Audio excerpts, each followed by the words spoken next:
So if the areas of your brain that are in charge of fine motor issues have never been strengthened to the level that they need to be to have adequate fine motor skills, then it's very logical to understand that you're going to have more fine motor challenges than the next person or the next kid.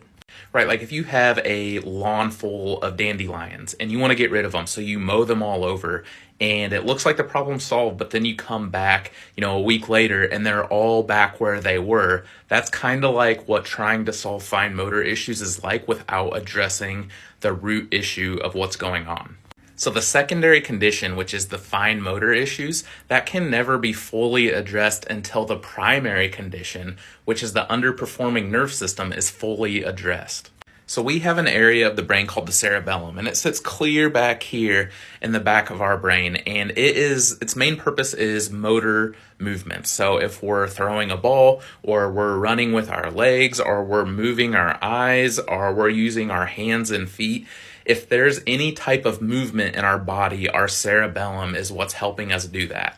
So this is a picture of the cerebellum, and what I want you to understand is this green area right here in the midline, that's called the vermis. That's what's going to develop first. So the very first thing that needs to develop in the cerebellum is this midline, and what the midline cerebellum is going to do is it's going to control our core strength, it's going to control our trunk, it's going to control the muscles that are connected to our spine. Basically, anything in the middle of our body is what this green area is going to control, and that area has to develop first in order for the rest of the cerebellum to develop well.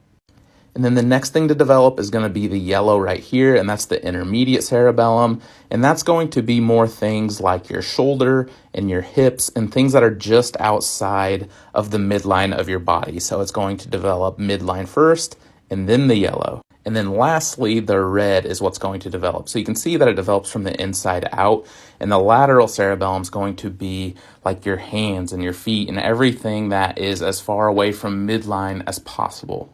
So as you can guess, the red lateral cerebellum is going to be what's in charge of fine motor skills. It's going to be, the tying the shoes, the using the scissors, being able to use your fingers with dexterity. But what happens in kids with fine motor issues is they never developed their midline, so they never developed their intermediate, so then they never developed their lateral. So instead of focusing on the lateral, we instead focus on the middle first and then work out. And actually the brainstem develops first and then the cerebellum and then outward to the rest of the brain. I'm making a part 3, but if you click the link in the bio, we have a free ebook and also a step-by-step instruction to help your child with fine motor issues.